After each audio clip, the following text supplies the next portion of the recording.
नमस्कार, आप देख रहे हैं इंडिया वॉइस। मैं हूं आपके साथ जो बुलेटिन की शुरुआत करेंगे। हल्द्वानी से बड़ी खबर सामने आ रही स्थिति का जायजा लेने हल्द्वानी पहुंची मुख्य सचिव राधा रतूड़ी। कहा, दंगाइयों के खिलाफ होगी कड़ी कार्रवाई। हल्द्वानी हिंसा में अब तक 5 लोगों की मौत हो चुकी है। हल्द्वानी हिंसा पर बोले डीजीपी, जिला प्रशासन से मिले फीडबैक के बाद हमारी 2 प्राथमिकताएं, पहली 24 घंटे के भीतर शहर में सामान्य स्थिति बहाल करना और दूसरी सभी उपद्रवियों की पहचान करना और उनके खिलाफ कार्रवाई करना। तो ये बड़ी जानकारी सामने आ रही है हल्द्वानी से, जहां हल्द्वानी हिंसा को लेकर जो है मुख्य सचिव राधा रतूड़ी ने जायजा लिया, हालातों का जायजा लिया है और जो भी उपद्रवी हैं उनके खिलाफ कड़ी कार्रवाई करने की बात कही जा रही है और डीजीपी की ओर से भी बयान सामने आया है। इसी के साथ जो है बात करें मौत की, तो अभी तक 5 लोगों की मौत जो है हिंसा में हो चुकी है।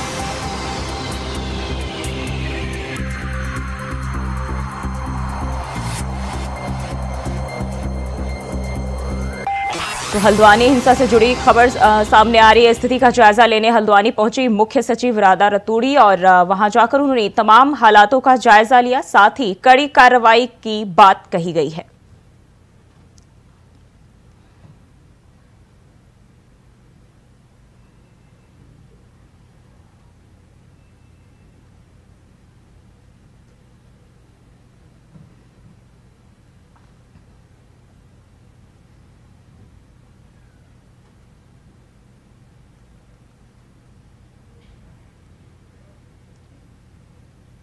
हम लोगों ने यहाँ बैठक करी और पूरा निरीक्षण किया और यही सरकार का व्यू है कि शांति व्यवस्था बहाल की जाएगी, जो कानून है देश का वो लागू किया जाएगा और जल्द से जल्द हल्द्वानी में स्थिति सामान्य की जाएगी। चाहे वो ट्रेन चलाने की बात हो या बाजार खोलने की बात, रेलवे के अधिकारियों से भी हम लोगों की वार्ता हो गई और मेरा आपके माध्यम से हमारे आपके जो व्यूअर्स हैं उनसे भी अपील है सभी नागरिकों से कि कोई अफवाह ना फैलाएं और शांति बनाए रखें और इस प्रदेश की शांति और खुशहाली को बरकरार रखें। आज सुबह चीफ सेक्रेटरी मैम ने और मैंने और एडीजी लॉ एंड ऑर्डर साहब ने यहाँ आके और डीआईजी कुमाऊं और डीएम नैनीताल और एसएसपी नैनीताल साहब के साथ मीटिंग की। सबसे पहले हमने जो अब तक की जो घटनाक्रम हुआ था उसके बारे में जानकारी ली और उसके बाद हम लोग अस्पताल गए, वहां घायलों को देखा जो लोग एडमिट थे, सीरियसली इंजर्ड थे और उसके बाद हम लोग जो कल थाने का घेराव हुआ था और थाने के बाहर जो आगजनी की घटना हुई थी उसका जाके घटनास्थल का निरीक्षण किया। तो इस सब के बाद जो विचार विमर्श हुआ है, जो हमको फीडबैक मिला है डिस्ट्रिक्ट एडमिनिस्ट्रेशन से, उसके बाद हमारा 2 प्रायोरिटीज हैं। एक तो सबसे पहले कि हल्द्वानी शहर में जल्द से जल्द नॉर्मल सी रिस्टोर की जाए। जो अभी कर्फ्यू है, कई जगह मतलब जो बाजार बंद कराया गया है, वहां सामान्य जीवन जो है उसको तुरंत जल्द से जल्द हम रिस्टोर करेंगे, कोशिश करेंगे कि विदिन 24 आवर्स स्थिति बिल्कुल नॉर्मल हो जाए। दूसरा जो हमारे लिए प्रायोरिटी है कि इस घटना के पीछे जो भी मिसक्रिएंट एलिमेंट्स थे, जिन्होंने कल पुलिस पार्टी पर पथराव किया, पेट्रोल बम फेंके, वेपन से गोली चलाने की भी हमारे पास सूचना है, उनको चिन्हित करके और उनके खिलाफ सख्त से सख्त कार्रवाई की जाएगी ताकि इस प्रकार की घटना की पुनरावृत्ति न हो। लेकिन इसका संज्ञान पहली बार किसी गवर्नमेंट ने लिया है, मोदी जी के नेतृत्व की हमारी गवर्नमेंट ने लिया है। यानी बराबर दलगत राजनीति से ऊपर उठकर ही हम लोग इस प्रकार के फैसले करते हैं। मैं आदरणीय प्रधानमंत्री नरेंद्र मोदी जी का आभार प्रकट करता हूं। चौधरी चरण सिंह जी किसानों के बड़े नेता थे, पूरे देश में उनका नाम था और किसान आज पूरे एक किसान पूरे देश का, खासकर उत्तर प्रदेश का बहुत ही आह्लादित है, प्रसन्न है कि किसानों के प्रति उनके लगाव को देखते हुए, उनके संघर्षों को देखते हुए भारत सरकार ने जो निर्णय लिया है, इसके लिए आदरणीय प्रधानमंत्री जी का आभार हम सब प्रकट करते हैं और पूरे प्रदेश के किसानों को, देश के किसानों को बहुत बहुत बधाइयां देते हैं। देखिए, सामाजिक न्याय की योद्धा कर्पूरी ठाकुर से जो भारत रत्न देने का प्रारंभ हुआ है और फिर उसके बाद आडवाणी जी और आज इन 3 महापुरुषों को देने का ऐलान किया है, इसका हम स्वागत करते हैं और कांग्रेस की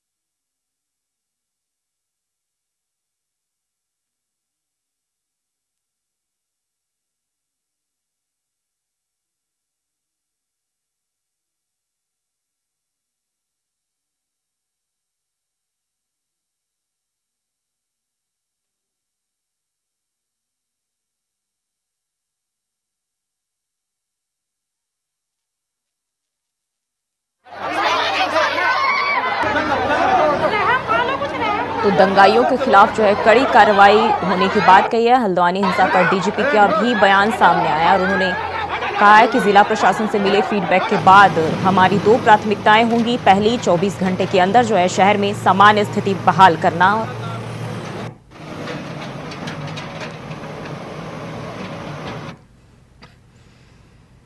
और बरेली से बड़ी जानकारी सामने आ रही है। तौकीर रजा के समर्थकों का प्रदर्शन। तौकीर रजा ने दिया भड़काऊ बयान। ज्ञानवापी पर जेल भरो आंदोलन का आह्वान। तौकीर रजा के समर्थन में सड़क पर हंगामा। जुमे की नमाज के बाद समर्थक सड़क पर उतरे। अभी तक तौकीर रजा की गिरफ्तारी नहीं हुई। तो तौकीर रजा ने भड़काऊ बयान दिया है और जो समर्थक है उनके वो सड़क पर उतर आए हैं और प्रदर्शन जो है लगातार कर रहे हैं। जुमे की नमाज के बाद समर्थक सड़क पर उतरे और प्रदर्शन कर रहे हैं। सड़क पर हंगामा जो है लगातार देखने को मिल रहा है।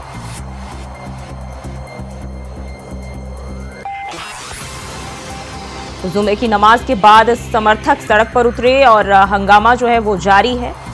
ज्ञानवापी पर जेल भरो आंदोलन का आह्वान किया गया है। तो तौकीर रजा ने भड़काऊ भाषण दिया है और इसी को लेकर उनके समर्थक ने जो है प्रदर्शन किया है।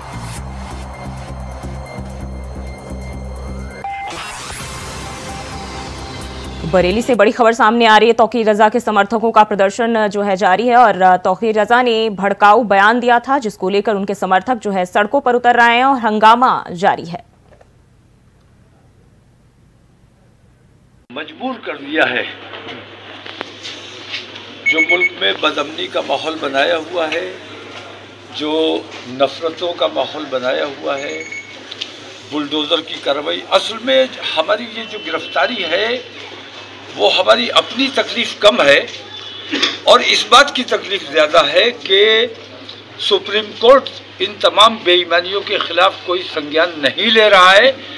बुलडोजर की कार्रवाई हो जाती है, सुप्रीम कोर्ट की जिम्मेदारी है। कहीं किसी ने अपराध किया है तो उसको गिरफ्तार कीजिए। उसकी बिल्डिंग ने कोई अपराध नहीं किया है, मदरसे ने, मस्जिद ने कोई अपराध नहीं किया है, मामला कोर्ट में जाना चाहिए। तो कोर्ट के अधिकारों का हनन हो रहा है और पुलिस बेईमानी करके सरकार के दबाव में ये सब उल्टे सीधे काम कर रही है और मुल्क का माहौल बिगाड़ने का काम कर रही है।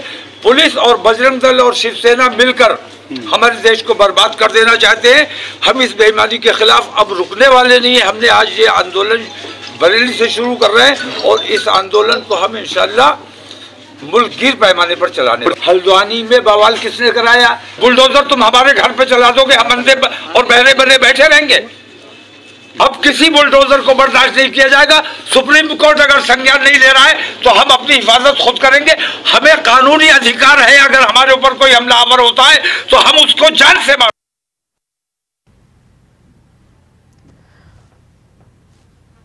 और इसी खबर पर ज्यादा जानकारी के साथ सनी गोस्वामी हमारे साथ जुड़ गए।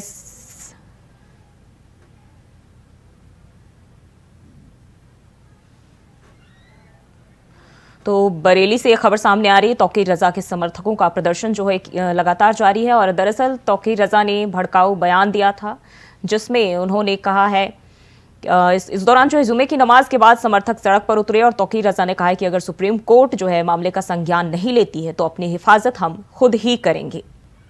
और मस्जिदों पर चलाए जा रहे बुलडोजर को लेकर उनमें काफ़ी नाराज़गी देखने को मिल रही है और इसी के चलते उन्होंने इस तरह के बयान दिए हैं।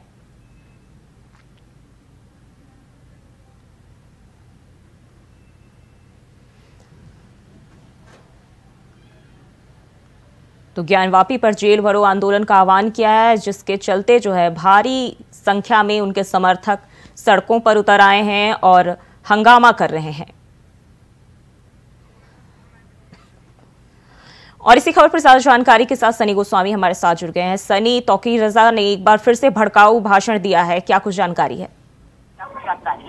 जी, मैं आपको बताना चाह रहा हूँ कि बृहस्पतिवार को उन्होंने दिल्ली में जो मुस्लिम पार्टियां हैं उनके साथ जो बैठक करी थी और उन्होंने बताया था कि शुक्रवार को वो जुमे की नमाज पढ़ने के बाद में इस्लामिया ग्राउंड जो पड़ता है उसके बाद में वहाँ पे वो गिरफ्तारी देंगे। उन्होंने कहा है कि उनके साथ में जो उनके मुस्लिम समाज के लोग हैं वो सब वहाँ पे गिरफ्तारी देंगे। आपको बता दें, उन्होंने कहा है कि अब जो जुर्म कर रहा है तो वो जुर्म वाले पे कार्रवाई ना करके उसके घर पे कार्रवाई की जा रही है, मस्जिद मदरसे पे कार्रवाई की की जा रही है उसको ढाया जा रहा है। उन्होंने कहा है कि इस मामले में सुप्रीम कोर्ट पे भी उन्होंने निशाना साधा है। उन्होंने कहा है कि कोर्ट भी अपनी पूरी तरह से निष्पक्ष जांच करके कार्रवाई नहीं कर रहा है। उन्होंने यही नहीं, उन्होंने उत्तराखंड के मुख्यमंत्री और प्रधानमंत्री पे भी विवादित बयान दिया है, जिसको लेकर वो इस समय सुर्खियों में है। और आपको बता दें कि जैसे ही उन्होंने जुमे की नमाज यहाँ आला हज़रत मस्जिद में पढ़ी है, फिर उसके बाद में वो इस्लामिया ग्राउंड की तरफ जा ही रहे थे, लेकिन जैसे ही वो ग्राउंड के पास पहुंचे, जो ग्राउंड जो साफ नहीं बना हुआ है, जिसमें लेकर पुलिस प्रशासन वहाँ पे सतर्क था। उन्होंने काफी उनको समझाया बुझाया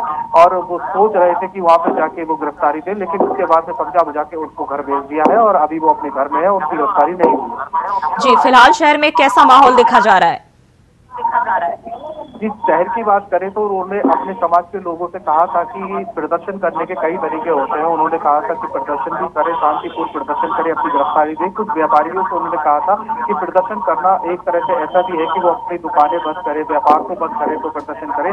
जिसको आज देखा जाए तो आज पुराना शहर लगभग पूरी तरह से छावनी तब्दील है। वहाँ पे मतलब कोई जाने को तैयार नहीं है और पूरी तरह से सन्नाटा छाया रहा। रोड पे केवल पुलिस प्रशासन के लोग और पत्रकारों का ही जवाबदार लगा रहा। जी सनी, बहुत बहुत शुक्रिया आपका तमाम जानकारी के लिए। और दिल्ली से बड़ी खबर सामने आ रही है। 3 भारत रत्नों का एक साथ ऐलान। चौधरी चरण सिंह का भारत रत्न का ऐलान, वैज्ञानिक MS स्वामीनाथन को भी भारत रत्न का ऐलान, पूर्व PM नरसिम्हा राव को भारत रत्न का ऐलान किया गया है। तो 3 भारत रत्नों को एक साथ जो है इनके नाम का ऐलान किया गया है, जिनमें से 3 लोगों को भारत रत्न दिए जाएंगे। पूर्व PM नरसिम्हा राव को भी इस लिस्ट में शामिल किया गया है और इसके साथ ही वैज्ञानिक MS स्वामीनाथन को भी भारत रत्न देने की बात जो है वो सामने आ रही है। इसके अलावा जो है चौधरी चरण सिंह का भी नाम इसमें शामिल है। तो दिल्ली से बड़ी खबर सामने आ रही है। 3 भारत रत्नों का एक साथ ऐलान किया गया है और तीनों को भारत रत्न दिए जाने की बात जो है वो सामने आई है।